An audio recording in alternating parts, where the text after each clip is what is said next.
month. So I want to thank you all for the Drinks Exactly. Professionals Network for July. It's weird that it's not at the first because I always kept thinking, wait, this Friday? But Where is we're it? here. Me too. And it's, I hope everyone's having a good summer and managing to keep your cool. Yeah, exactly. Brian. Yeah. Vanessa, what are you eating? Something cool? Ice cream? Chipotle Nice. Chipotle. All right. and All mushroom right. So coffee. let's. Oh, good for you. So I want to start with you because your mouth is full. Um, Talk to me about your Yeah. Juneteenth. How did that go this year? Because I know that's a big release that you do. Let me tell you about the Juneteenth. Uh-huh. I sold out even before I even got out. Like Really? all of my supply was gone for 2020. I'm already working on 2025. So it was very, very good. One of my suppliers just took everything I had before the release date Wow. and sold it and sold it online. And then I had clients, customers who had pre-ordered last year. I didn't make enough, just put it that way. I should have made like triple the amount. I did double the amount and it just like went. It was crazy. Well, that's good. But That's I a was good kind of happy for crazy. that. Hmm? Yeah, that's a good crazy.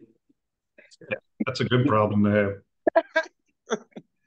So I'm already working on 2025 and working with my distributors to now do some rollouts next year, maybe 4 months earlier before Juneteenth. Right. So that way they can have it because everybody's mad and they didn't get it, but you should have just pre-ordered, Right. Right. So did you? so So is that what you did? Did you actually not release it? I mean, you released it to the suppliers, for the distributors, but private supplies, yeah, okay, which is that kind makes of sense to good do it like because, this. huh? No, What'd you say? that makes sense to do it early. I say it makes sense to release it early and make it available for a bigger window. Yeah, and do more. So that's what we're planning on. But I didn't speak to you guys last. I wasn't there at the last meeting, I don't think so. No. so I'll let everybody know.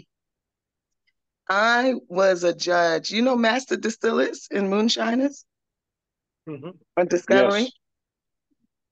So you'll see me in a couple of weeks. I will be on there.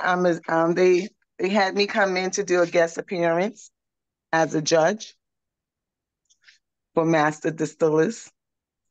Any You know, spoilers? huh? Any spoilers? Anything you can tell us? Or they have to kill you? They'll have to kill us. Yeah. I'll have to kill you. Yeah. But what an amazing time. And they paid me too. I couldn't believe it. Yeah. Discovery Channel paid me. I was there on set. I did 2 episodes.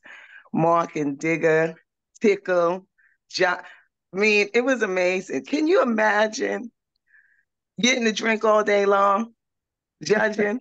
And then when we're done, we're drinking all night. This is like so cool. It was just so cool. Everything was great. So they actually want me back on the show as a judge, and they're trying to um, they're trying to put me into the mix of it all. I got to advertise, of course. I got to say Black Sure. Mama Vodka because I'm good friends with Digger. So it was such. I'm gonna let everybody know when it airs. Oh yeah, definitely. Yeah, You should be a reality show. they're working on that too. Okay, good. Yeah. They're working Because on that too. Right. We're working on that. Had filming done at my facility last week, Tuesday or the week before. I can't remember. But, I had that done and I did a couple of news outlets, which was great. but this was cool. I was just so glad. Listen, when they told me they were gonna pay me, I said, "What?" They didn't know I would come for free. Oh, you'll do it for promotional consideration. That's what they call it. That's great. Well, good for you. Look forward to seeing it, and we'll I'll let tune everybody in. know. Now, Yeah, did everybody find I don't think Josh is on. Is Joshua on there? Josh Morton? No, no. he's not on. So you know we got DTC Pass, right, for New York State, direct to consumer shipping. Yeah. So what actually? What's the timetable and everything? Right now, it's in Hochul's office. Well, it's got to be passed to Hochul so she can sign it. So yeah, it's at it's there. We just had a press conference last week, Monday, at Josh, at his distillery with Senator. Yeah, so they were talking about it. We just need her to sign it now, once it gets to her desk, so that's the So thing, the push. What's the structure? What are the rules? Well, we've changed a lot of things. It's direct to consumers intrastate and out of state. And out of state. And, yeah, and any state that has the law as well will have reciprocity, in New York. And then the other thing is we've also had parity in terms of the catering. In New York State, when you're a caterer, you can only have beer and wine. You couldn't have spirits. So now we added spirits to the caterers. So the caterers can source beer, wine, and spirits, from New York, New York makers. And then there was another thing that we did. I can't remember. I was more focused on DTC, but we've changed so many different levels of that was in that bill so that it would accommodate I think the standards. I was in New York last week, and I ran into the laws in trying to buy. I know, don't. It's not for me.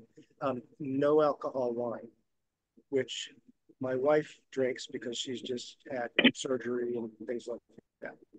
And I went to a liquor store, and they said we can't carry it because you can't carry anything that's less than 1%.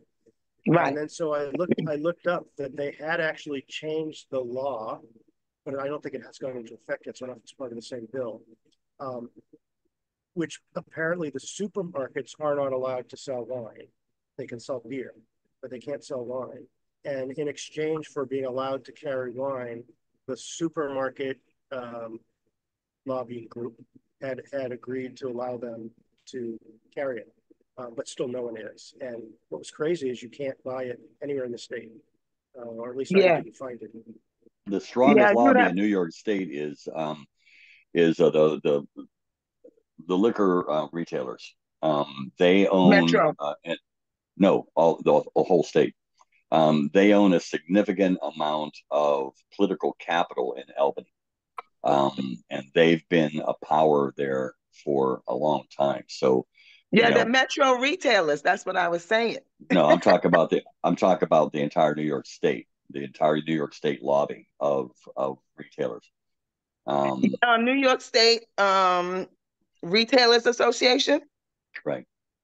Liquor Yeah. retailers. Okay. Yeah. Yeah, there's two of them because how I know is because Right. they oppose anything that we Yeah. that we have.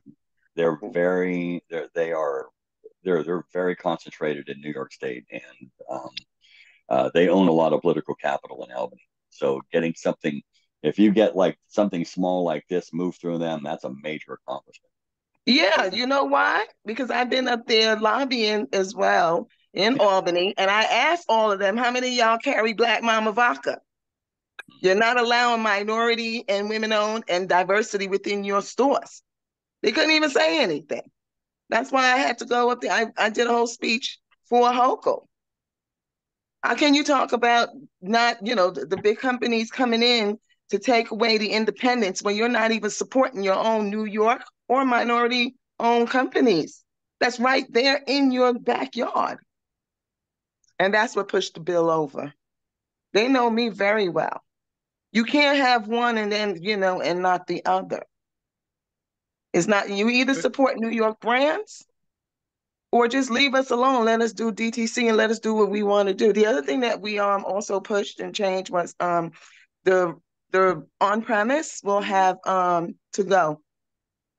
That's going to be extended starting January of 2025, and it's going to last till 2030. So they're extending it for 5 years. I welcome those retail lobbyists because they're not playing fair. Oh no, that's how you hold power so long. You don't play fair. Right. But So I'm not gonna play fair either. Well, it started to break apart. It started to break apart when you had people like Ralph Lorenzo and Colin Spolman and like the guys who were the first group of distillers that started to lobby for essentially just the right to actually sell out of their distillery, which was illegal 20 years ago. And so little by little, there's like cracks. You can see there's cracks in the system. But to your point, as the lobby for distillers grows bigger, and you can support it, it comes down to tax. One of the biggest things that actually the biggest weapons that the distilling lobby has in New York State or any state is the fact that, hey, you're leaving money on the table, right? We're giving you the opportunity to actually increase tax revenue by having this, more commerce done. And that's typically what's been breaking open the logjam. Yeah, but also you have to realize that the retailers were allowed to ship out. Like I would have to sell my stuff to a retailer, so they can ship to direct to consumer. So you're affording you're affording the benefits. You get the benefits, but I don't as a manufacturer. Come on, but I gotta cut you in and then deal with whether or not you say whether you're going to carry my brand or not, or pay you $300 a month so that way you can ship to my customers. Right. Come on now. Come on. That was that a couple of them are using. It's not Excel Pay, but I can't remember what's the name of the what's the name? There's an online. It's not Reserve Bar, but it's actually something Tipsy? that's what is that? Tipsy? I use Tipsy. Is it Tipsy? Okay, I thought there was another one like that retailers are using that allows them to actually ship out to their consumers using your product, of course. Yeah, Excel Pay. Excel Pay, that was one of them. Okay. And then and Tipsy. Yeah. And then there's another one called Bottle Nexus, which I'm signing with. Bottle Nexus. They have the Garrison brothers, so you just, those are the three. And then there's a couple of others that are there. I don't know. For me, I'm just going to keep what I have going on because it's just easy to send the pallet to the retailer and then have them ship out. And because we have a great relationship in doing that. But this will allow any New York brand to ship out, which will be great, to get their brands out, so I'm looking forward to that. And now all the other distillery guilds are calling us because they want to know what we said. Well, then you have to charge them to go and say it on their behalf. Right? All right. Well, let me shift gears, and Marcel is joining us. Marcel, give us a little background, and I hear you're traveling, or you're not in the U.S. Yeah, I'm in Switzerland, quite far away. Thank you. Yeah, I just arrived at my warehouse, so it was raining really like hell. I have guests here; they are already waiting in the warehouse, so the time shifted here. I thought I have more time for you, but it's happy to have this network. I attended last time already and listened. I love what you do. It's really great. I just started 2020 with producing or with developing and with selling 2021 after COVID. And my company became really big in Switzerland. We made in the second year 500,000 profit already here in Switzerland. I have a big warehouse now with 2.5 million alcohol on storage, so it really grows. I developed around 100 beverages in the last 2 years for customers. So I produce for the biggest shopping centers already here in Switzerland. But my background is rocket science, and I built up a huge IT company. So 2020, the CEO of Intel Europe changed from Intel to my company. And I went out of my IT company and thought, let's look a new branch, do something different. And I had a look into the beverages, and my idea was, can I invent something new? Can I find by research something never done before? And I found a lot of things. So for you, maybe interesting, I have analyzed a lot of woods never used before, instead of barrels, get the flavor out of wood. And the most tastiest one I found, I have 43 different woods where I can do flavoring, is blackberry wood, middle toasted. So I went and looked how to roast and toast wood, and developed it for So different you're kinds of. you're not using barrels, but you're using like adjuncts or pieces or spirals or I use staves. barrels, but I put like pieces of plants of other woods inside the barrel So for are you aging. working with Dolph and those guys from Seven Seals?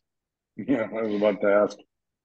I know him. I went there. I met his technology. I have our own technology, and we didn't match. I know Okay. him.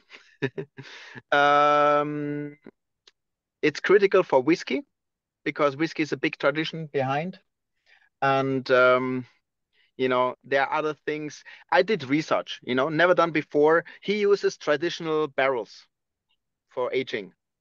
I went there. Hey, how the other plants taste? What can get out of other plants or flavors nobody analyzed before? And So instead of by research, instead of just woods, then you're using other plant life, right? Instead of just like oak and different types of hardwoods. yeah, Is like that right? Like blackberry blackberry. wood, Okay, I for understand. example, Okay, but got it. also Yeah, other tree types. You yeah, can't there's maybe Slivovitz. yeah. Yeah. Yeah, from Slivovitz. I made a Slivovitz here in Switzerland with um, plump wood, Well, that not would make only the sense. Yeah, plump yeah. distill the fruit, also stored in plump wood. And Oh, I Oh think we no. lost him. Hopefully he'll jump back on. Yeah. Oh no, It's, that was it's, getting good. it's Yeah. fascinating. Yeah. Very interesting. Yeah. And I didn't get to use my line. I was going to say, he actually gets to say, this isn't rocket science. I know, right? That's what I was thinking. Right. We're making booze. It's not rocket science. Right. Well, Oh, that's hilarious. I work with the distillery that's got the rights to the Seven Seals technology here in North America, and it's a pretty interesting oh, way of sorry, doing it. Oh, Yeah, there here he he is. is. Marcel sorry. is back. I got kicked out. But this is not the biggest innovation. I just did a lot of research of things and making things new. One part was to reduce sugar in liquors or in bitters. I can Okay. reduce it already to up to 70%, the sugar, by same taste and same feeling. But my biggest innovation I wanted to present you is I have a technology I developed. Now it's called Alcosend. It's a liquid where everyone can produce alcohol free, and it tastes the same or better than alcohol. And even the feeling in your body, you feel like you're drinking alcohol, but you drink zero alcohol. And Oh, it's really Really? crazy. I made 8 products already in Switzerland. The first product was launched in May this year. It's not long. In this 3 months, 80% of my turnover switched to alcohol free. I selling like hell. I have one gin, alcohol free gin, and one bar, just a little bar, bought 108 bottles in 2 months. They sell everyone One drinking bar. this now, and instead of drinking one gin tonic or two, they drink 5 or 6. The bar makes more turnover. I have the most expensive alcohol-free gin in my portfolio. It's called Purple Dream, and it's sold for more than $60, maybe $66 per half a liter. in Switzerland, and it's my third most sold bottle now in my portfolio. Wow. And the So, bars, the first bar so who you took said, it made the weekly turnover with this Wow. very in one impressive. day. So the first day they put it into their bar, they made the weekly turnover with an alcohol-free gin. I said, this is a normally good joke, you know, man. It's like, they sold 8 bottles in one day, So you but said it's a that small bar. you said that it's like drinking alcohol. You get the feeling. What It's is, better than alcohol. describe that a So little bit to more. tell you that it's, I found a recipe. And what I did during COVID, I distilled um, up to 16 hours a day. Every day, I distilled 16 hours with 3 machines parallel to analyze the processes, where I get which flavor. I analyzed more than 2,000 plants, where I could use 1,000 plants for aromatization. So I have a warehouse where I have samples of any plant I could find who is tasty. And I digitalized the aroma profile. So I digitalized the smell, the lips, the tongue, and the back flavor and the aftertaste. So I wrote how intense it is. So if I develop a gin or a liquor, um, I know I can see already on the profiles that it's um, bulked on one position, or I have it. I don't know the English words really for that, but that it's the flavor is good from front to the end. So I can develop really fast new types of drinks. I made an Amaro Italian bitter with 48 plants. It took me total with the customer 3 months, and the big 5-star hotels in Switzerland put that onto their menu in the first week. I was in the big 5-star hotel Swiss wide with this Amaro. It was my first Amaro in my life. I think uh, the curiosity that we all have is you said that it gives the same feeling as alcohol. What is it? How do you get that? Because I mean, if you're selling a non-alcoholic product that has alcoholic ramifications after drinking it, you're kind of like inventing a new you know Drug. how I mark started? Category. You know category. how I Thank you, started? Michael. Right. Yeah, no, you know how I started? I can't take alcohol out and expect that it tastes.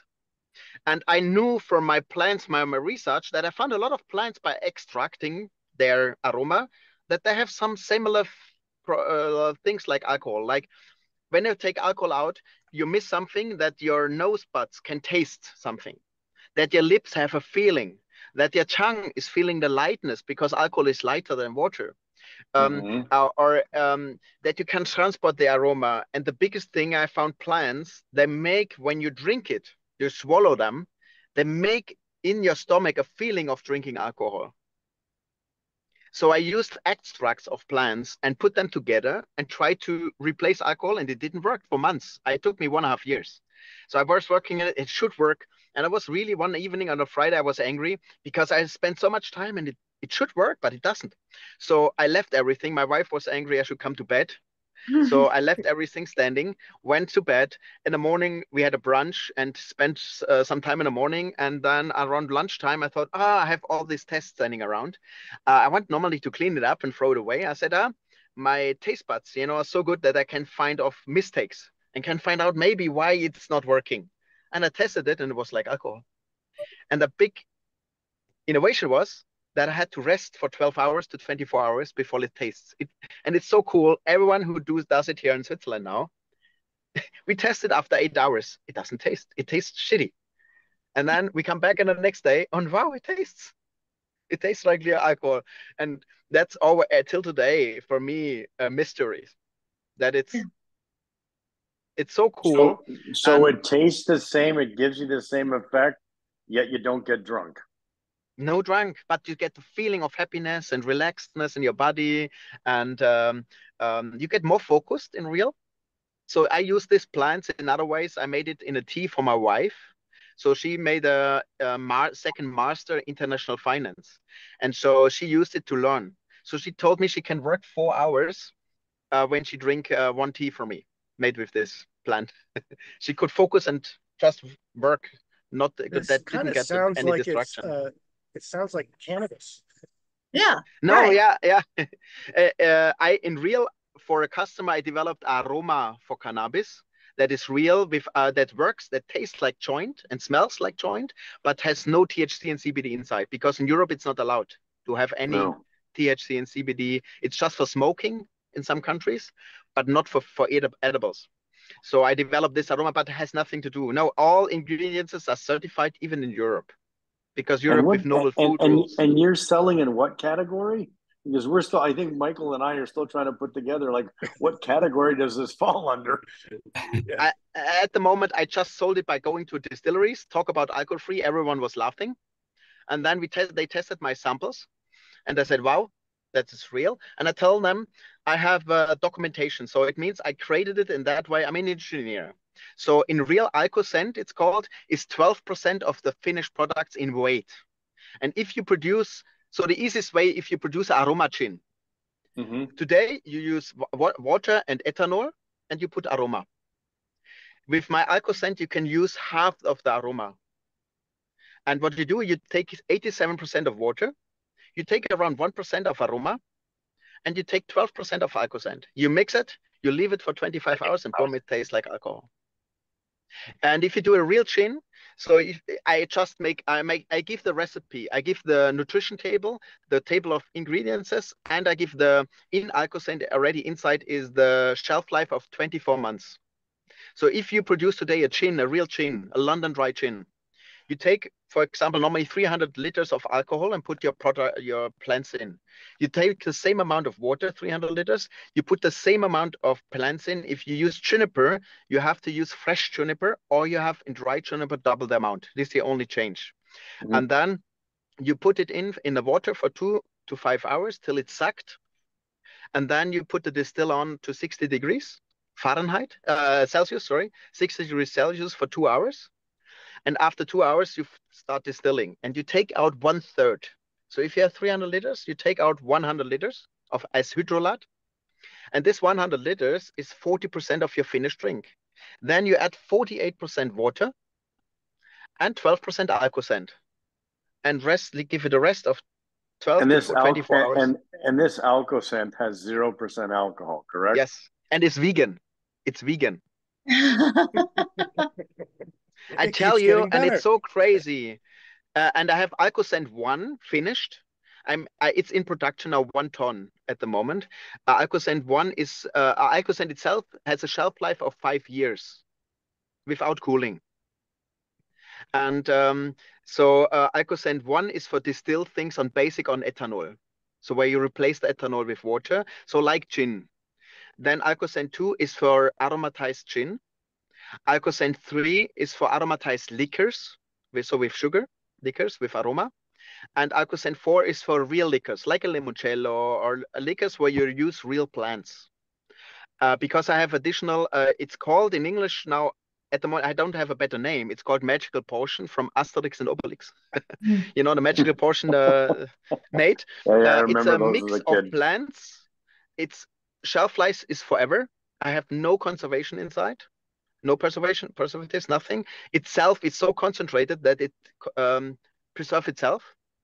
And you use one in a gin, you can use it for 1%. In a liquor, you use 5%. You take water and 5% of this magical potion, and then it takes out the alcohol. I found plants who suck the alcohol out of other plants, the aroma out of other plants like alcohol. So you can produce like Jägermeister, maybe, you know, I don't know the American liquors, but like Jäger from Jägermeister, I can produce 0.0 and taste the same. Wow. You will feel no difference, even in pure. You can drink it pure and it tastes pure. So So your products, But we'll go ahead, I Michael. have it with me. I Give was just me going to a say, second. I have it in my trunk. I take it out and show you. Yes, wow, this is I'm fascinating. blown Yes, it away is. here. I'm This is a like, new this is so cool. Me, the little one that doesn't know anything about it. I love it. So I'm back.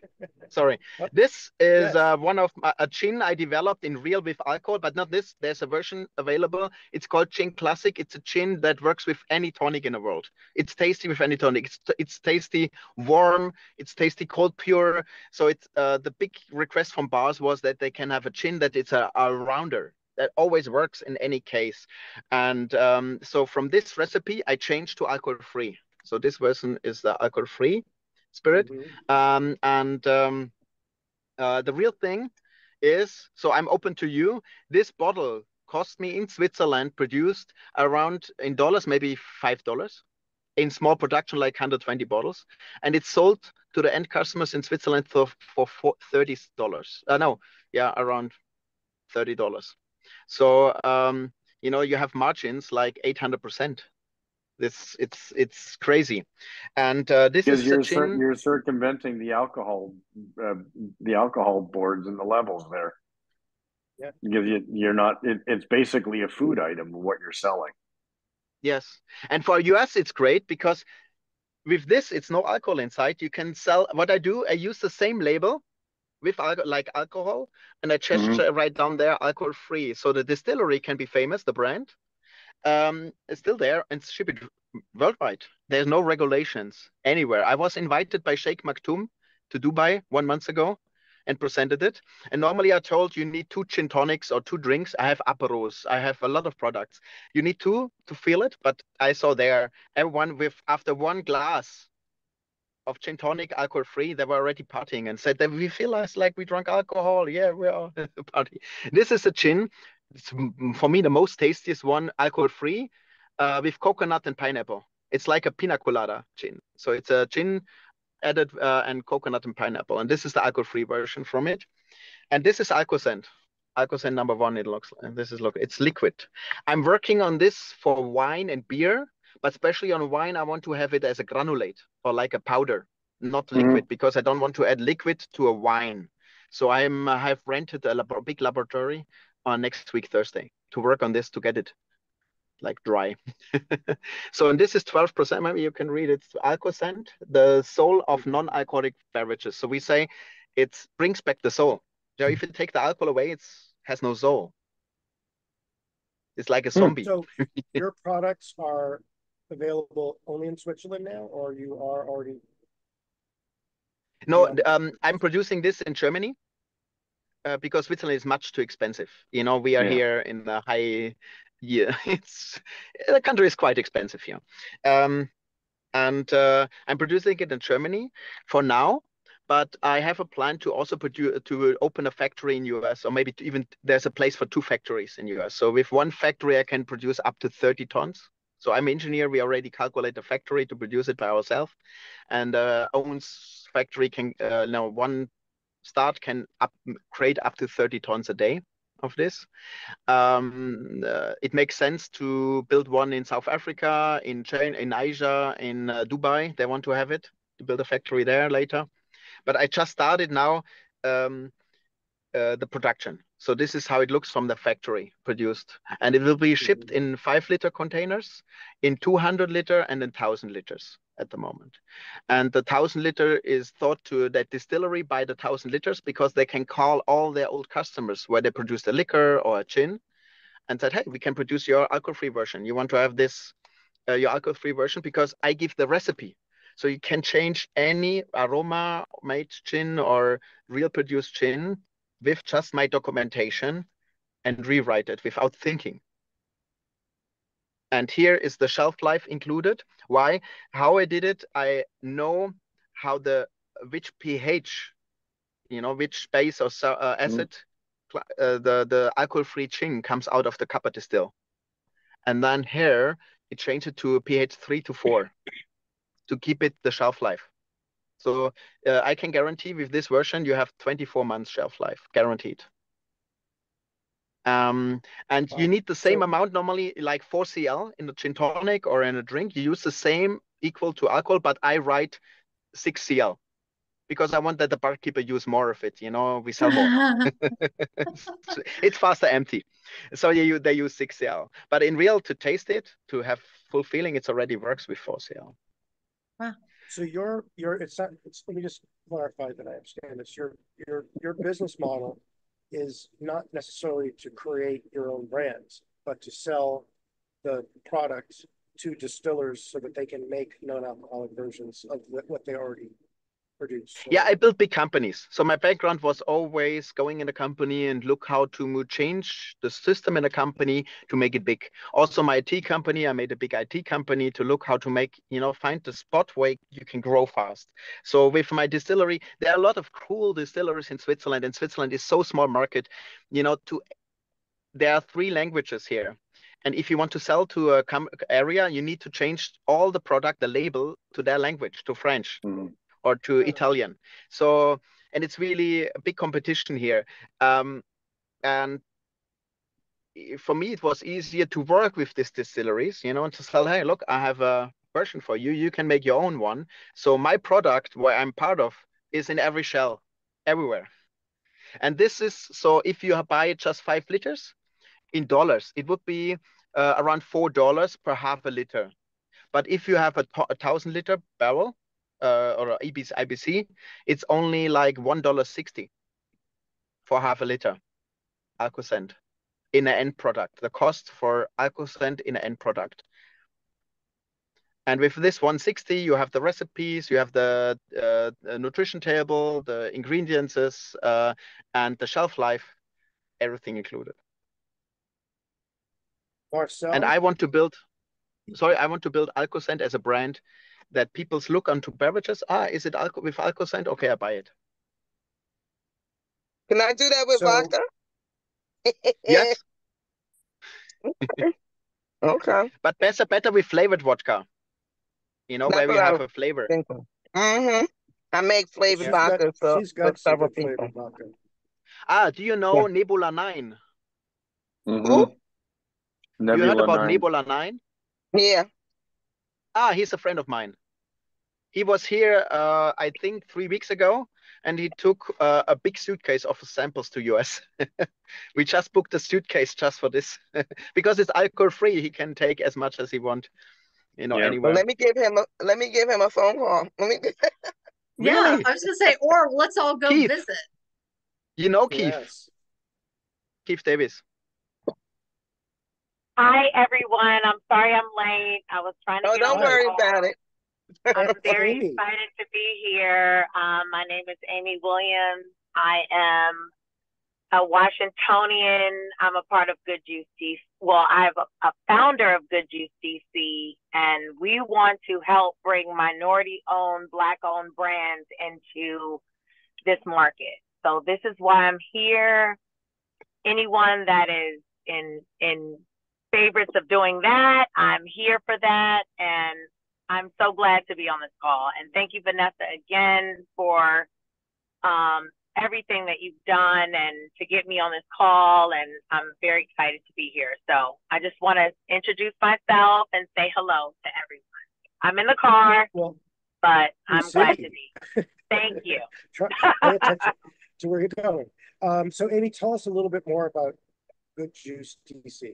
And is it just so Good Juice DC is okay? So I used to work for Southern. I was with Southern for 5 years. I saw how minority-owned brands were just not represented because if you don't have the money, a lot of them are doing it on their own. My whole premise is to get them here in the market. I had over 120 accounts that I dealt with. I did over $9 million for one brand, and we had over 4,000 SKUs. But, they want you to concentrate on the brands that are putting the money in, putting the money into the brand.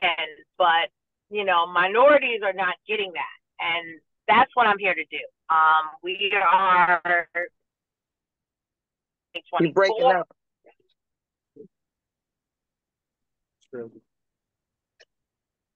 I think she's breaking up. That horse and carriage got you breaking up. Frozen on my screen. Yeah. We can get back to. We'll pause. We'll get back to her. So let's go to. Can everybody hear me? Oh, yeah, you're back. Yes, you're back. Okay. You're back. Okay.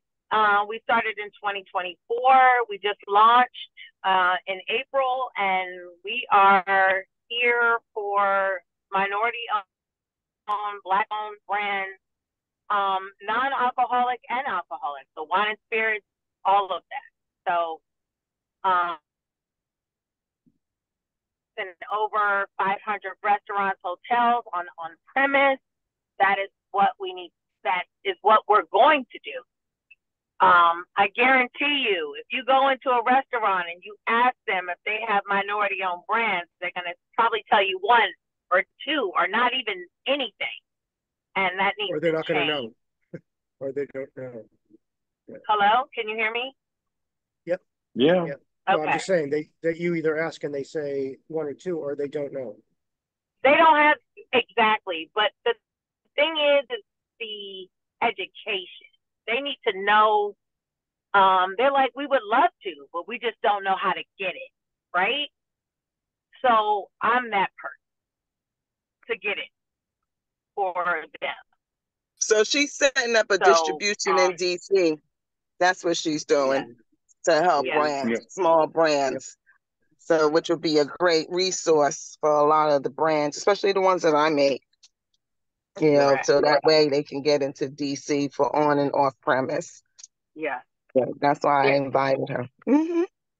Yeah. So there's so many. Vanessa. What'd you say, Mike? You, Vanessa. I was going to say thank you for inviting her. It's always good to have fresh perspectives, and I think also this whole idea of the hoops you have to jump through for brands to just get a meeting is where you can really come in and well, that is exactly. I'm so glad that you said that, because that is exactly what I do. It's B2B. Like, I'm taking you directly to the buyer. We're not, going through the rigmarole of who's who, right? I know exactly who to go to. And that is what is the most valuable part of it. I mean, I had New England Sweetwater. They're part of the GCC. We represent them. I did a meet and greet with them, like a work with them, and over 10 restaurants, and they all bought it. So that's what I'm hearing. Yeah. Well, you need to clone yourself so that in every major market there's a team like that.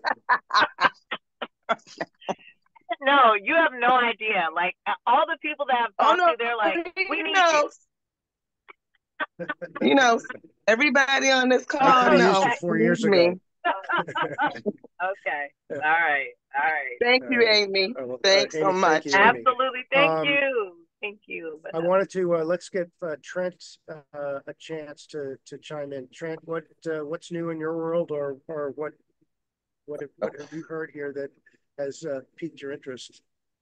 Well, first, I want to take a quick joke moment here and say, Amy, I'm from the real Washington State. You're from Washington. Like, hey, I'm like, the real Washington.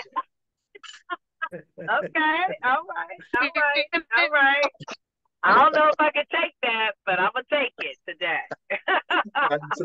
My name is Trent Stewart. I am the owner and hopefully soon to be running Washington Creek Distillery here in Woodinville, Washington.